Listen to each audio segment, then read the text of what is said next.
UP में मदरसों के सर्वे का फैसला क्या किया गया, मच गया बवाल। कट्टरपंथी मौलाना और ओवैसी जैसे नेता भड़क गए।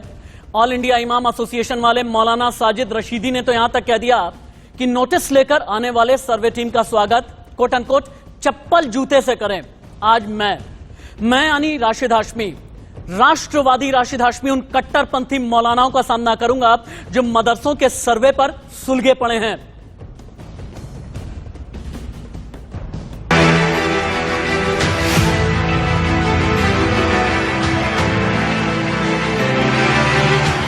मुसलमानों से एक अपील करना चाहता हूं कि इस तरह का नोटिस जो भी लेकर आए उसको 2009 का वो कानून दिखाइए और चप्पल जूतों से उनका स्वागत कीजिए कि मुसलमान बर्दाश्त बहुत कर रहा है। मुसलमान जिस दिन अपने अधिकारों के लिए उठ खड़ा होगा फिर ये सरकार अपने आप को बचा नहीं पाएगी। आज मौलाना साजिद को राष्ट्रवादी राशिद जवाब देगा। आप एक ऑर्डर जारी कर दीजिए ना कि अब आप मुसलमान मत रहिए, आप कुरान मत पढ़िए, नमाज मत पढ़िए, ऑर्डर जारी कर दीजिए। वही करना चाह रहे आप। ये सर्वे नहीं है बल्कि एक छोटा एनआरसी है। ये आज ओवैसी करेंगे राष्ट्रवादी राशिद का सामना। मुल्क हमारा है, मुल्क टूट चुका है 70 साल पहले फिरका परस्ती की बुनियाद पर। अगर फिरका परस्ती फिर जन्म लेगी मुल्क फिर टूटेगा। आज मदनी को आईना दिखाएगा राष्ट्रवादी राशिद। कोई भी मदरसा टूटा, अभी गवर्नमेंट अगर प्रूफ नहीं दे पाती है क्यों तोड़ा, जिहादी वो पकड़ के लेके गए, तो हमारा 36 साल का मदरसा हम लोग छोड़ देंगे क्या? 5-6 महीने के बाद जरूर उसको हम लोग बनाएंगे। बदरुद्दीन अजमल का आज सामना करेगा राष्ट्रवादी राशिद।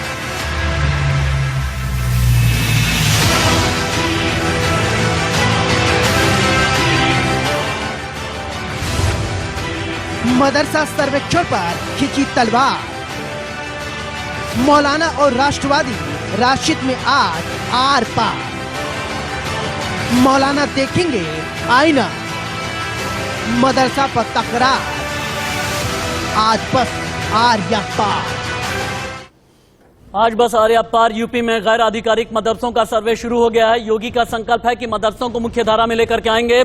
ओवैसी जैसे नेता कहते हैं कि योगी तो मदरसों पर बुलडोजर चलाएंगे क्योंकि इस सर्वे का फैसला मिनी एनआरसी जैसा है।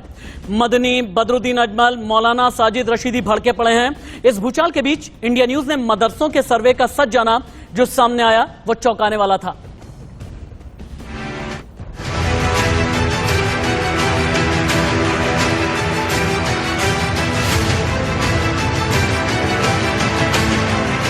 हम क्यों लेंगे भाई आपसे इसके लिए परमिशन कि हम कुरान पढ़ाएंगे नहीं पढ़ाएं, हम हदीस पढ़ाएंगे नहीं पढ़ाएं? हम पागल हो गए? हमें संविधान का ज्ञान नहीं क्या? जिन लोगों को संविधान का ज्ञान नहीं है वो इस तरह की बेहुदा बेतुकी बातें कर रहे हैं। सर्वे अधिकारियों ने मदरसे के उलमा कराम को डराया या धमकाने की कोशिश की तो ये अच्छा नहीं होगा और फिर उलमा कराम रोड पे उतरेंगे और मुसलमान कौम उनके पीछे खड़ी नजर आएगी और फिर हुकूमत के लिए लाइन ऑर्डर की सिचुएशन को संभालना बहुत मुश्किल हो जाएगा। आप सर्वे क्यों करना चाह रहे हैं? आपको इससे लेना देना क्या है? क्या आप उनकी तनख्वाह दे रहे हैं? जो मदरसा बोर्ड के तहत मदरसे हैं उनकी तनख्वाह तो आप दे नहीं रहे हैं पिछले 4 साल से। ये मदरसे प्राइवेट मदरसे हैं, अनएडेड मदरसे हैं और आर्टिकल 30 के तहत इसको कायम किया गया है।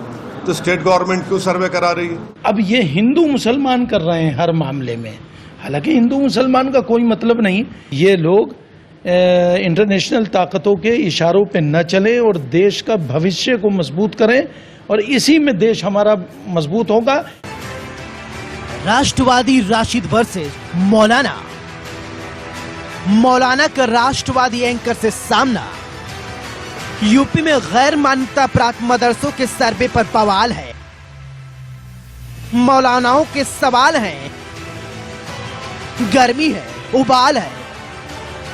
ये तो बात हुई जुबान की। अब देखिए मदरसों के सर्वे में निकल क्या रहा है। ये है यूपी के बुलंदशहर का मदरसा। कहते हैं यहाँ ऊपरी हवा का इलाज होता है। बुलंदशहर का मदरसा फंसा ऊपरी हवा के इलाज पर न पा। ये पीछे लोग हैं, काफी लोग यहाँ आए हुए हैं और ये बता रहे हैं, जिनका ये कहना है कि यहाँ के जो मौलाना है वो पानी भी देते हैं और जो ऊपरी हवा है उसका भी यहाँ पर इलाज किया जाता है। पीछे आप देख सकते हैं, देखिए कितना बड़ा ये मदरसा है। जो बुलंदशहर में चलाया जा रहा है। और लोग बाग भी यहाँ पर काफी मरीज हैं जो आए हुए हैं अपने बच्चों को लेकर के, और उनका ये कहना है कि यहाँ पर जो है भूत प्रेत का इलाज भी किया जाता है। बुलंदशहर से पुनीत शर्मा, इंडिया न्यूज। मदरसे का नाम है अरबिया फैज आम। दुनिया चांद पर है, लेकिन यहाँ भूत प्रेत का इलाज चलता है। संचालक मोहम्मद इस्लाम ऊपरी हवा का इलाज करते हैं।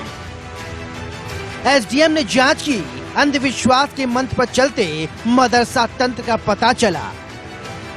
वहाँ ये बताया जा रहा था कि भूत प्रेत पर बच्चों के साया जो होता है उसका वहाँ इलाज किया जाता है। निरीक्षण के दौरान यह तथ्य संज्ञान में आया है। इसके संबंध में पृथक से कार्यवाही हेतु संबंधित विभाग को पत्र प्रेषित कर जांच कराई जाएगी।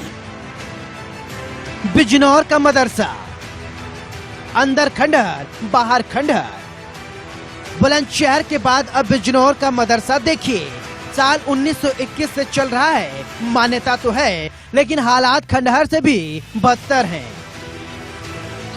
दीनी तालीम ज़्यादातर दे रहे हैं, दुनियावी तालीम की तरफ कम जोर है उनका।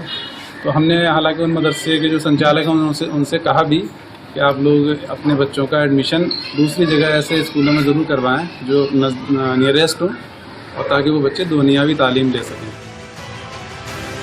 मोदी योगी का प्राण, मदरसा पर क्यों है राण? योगी का संकल्प है, शिक्षा का नहीं कोई विकल्प है। योगी सरकार लगातार मदरसों की शिक्षा व्यवस्था को और बेहतर और अच्छा करने के लिए काम कर रही है कि हमारा जो मुस्लिम युवा है उसको एक अच्छी शिक्षा व्यवस्था मिलनी चाहिए, ये उसका अधिकार है। मोदी का संकल्प है, एक हाथ कुरान और दूसरे हाथ में लैपटॉप। समग्र विकास तभी संभव है जब आप यह देखें कि मुस्लिम युवाओं के एक हाथ में कुरान शरीफ है तो दूसरे हाथ में कंप्यूटर है।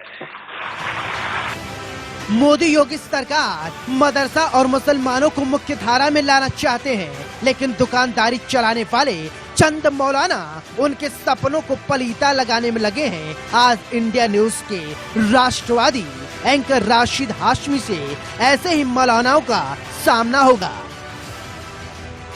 सवाल मदरसे पर होंगे, सवाल मुसलमानों की शिक्षा पर होंगे, सवाल कट्टरपंथी के खिलाफ होंगे। आज राष्ट्रवादी राशिद हाशमी के कटघरे में मौलाना है, बहस में आग ही आग है।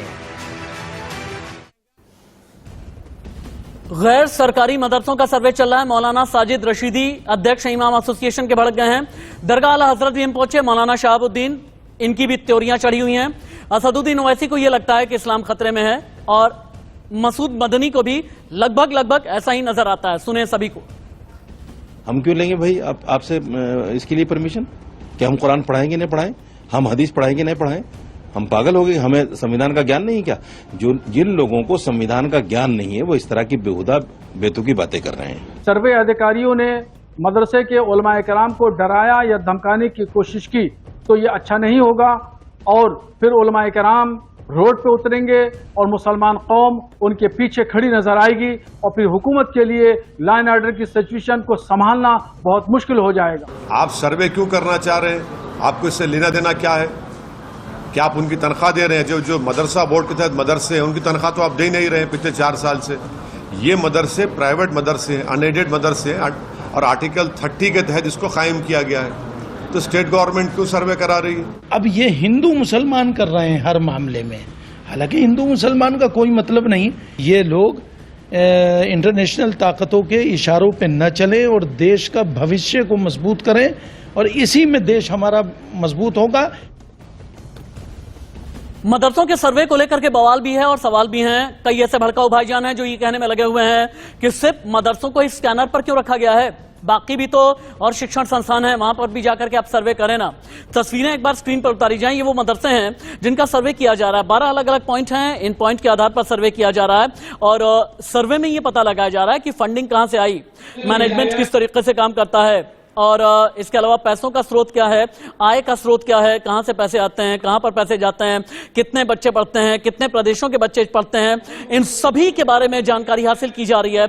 लेकिन ये नागवार गुजरने लगा है मौलाना मदनी को, ये नागवार गुजरता है मौलाना साजिद रशीदी को। मौलाना साजिद रशीदी जैसे जो इमाम एसोसिएशन के अध्यक्ष हैं, उनका ये कहना है कि सर्वे करने के लिए अगर कोई आए तो इन्हें जूते चप्पल से भगाए जाएं।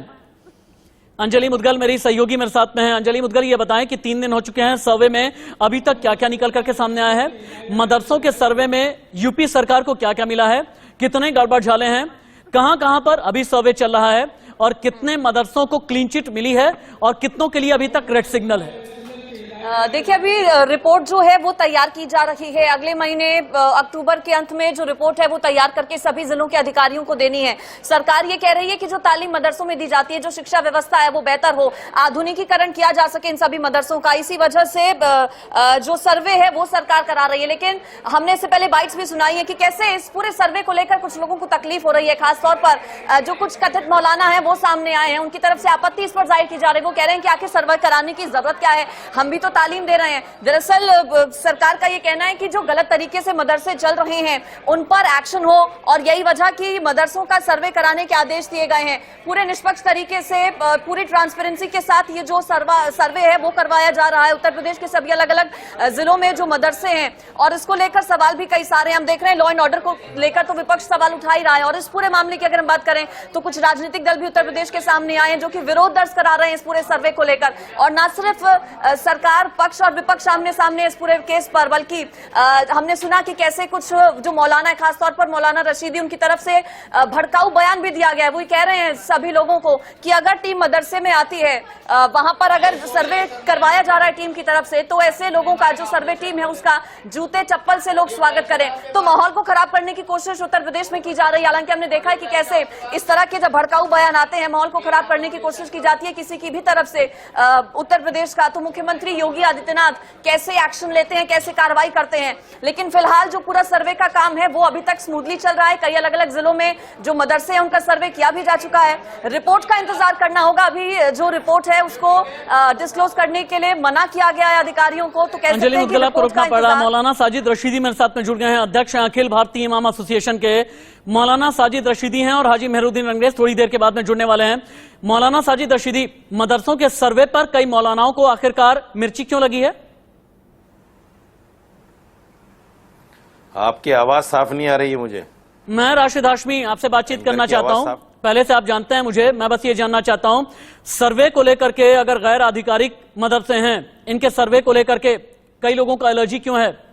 आपको दिक्कत क्या है? आपने क्यों ये कहा कि सर्वे करने वाली अगर टीम आए तो जूते चप्पल मारें?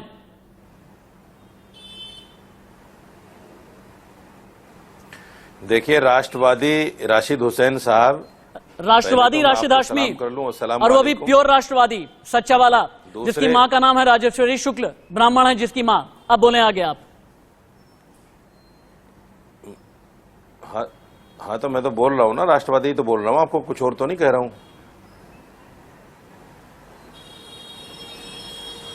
मैं कह रहा हूं राष्ट्रवादी राशिद हाशमी साहब, अस्सलाम वालेकुम। सलाम का जवाब तो दे दीजिए। बिल्कुल दूंगा सलाम का जवाब, वालेकुम सलाम। और मैं उस जबान से जवाब दूंगा जो अल्लाह का इस्लाम है, जो मुल्ला का इस्लाम नहीं है। अब अपनी बात आप आगे बढ़ाएं। अब मेरा जवाब सुनिए। अब मेरा जवाब सुनिए। देखिए, देश में, ये देश जो है संविधान से चलता है या कानून से चलता है? संविधान मुझे आर्टिकल 30 के तहत मजहब पर अमल करने की, मजहब का प्रचार प्रसार करने की और अपनी मर्जी के मदरसे खोलने की इजाजत देता है, नंबर 1। दूसरी बात, एक 2009 में कानून आया था। यार, आपकी तरफ से डिस्टर्बेंस बहुत है। मैं नहीं, आपकी तरफ से बहुत डिस्टर्बेंस है। बहुत ही साफ हम सुन पा रहे हैं, आप बोलते जाएं। बोलें आप।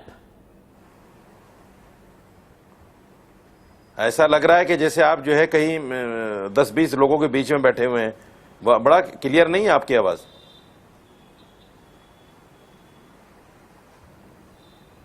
मौलाना रशीदी, हमारी तरफ से सब ठीक है, आप बोलते जाएं, आपको सुन रहे हैं हम।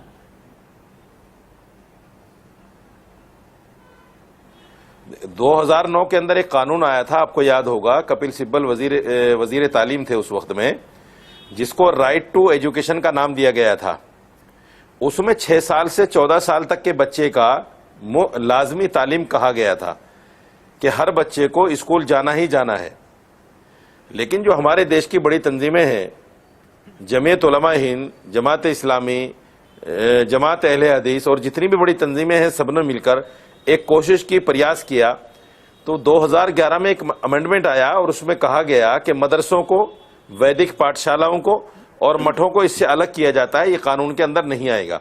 क्योंकि 6 साल से 14 साल की, यार मुझे मेरी आवाज वापस मिल रही है, अपनी बात आगे बढ़ाते जाएं भाई, मेरी आवाज भी मुझे वापस मिल रही है। आप अपनी बात आगे बढ़ाते जाएं, आपकी आवाज आ रही है। क्या सेटिंग है? आप सारी आवाज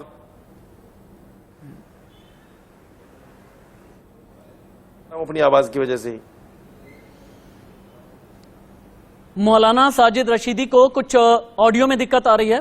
मैं काम करता हूं मौलाना, इसे रिजॉल्व करता हूं। एक छोटे से ब्रेक के लिए रुकना है। ठीक 2 मिनट के ब्रेक के बाद कुछ और सवाल लेकर के आपके सामने मैं आऊंगा।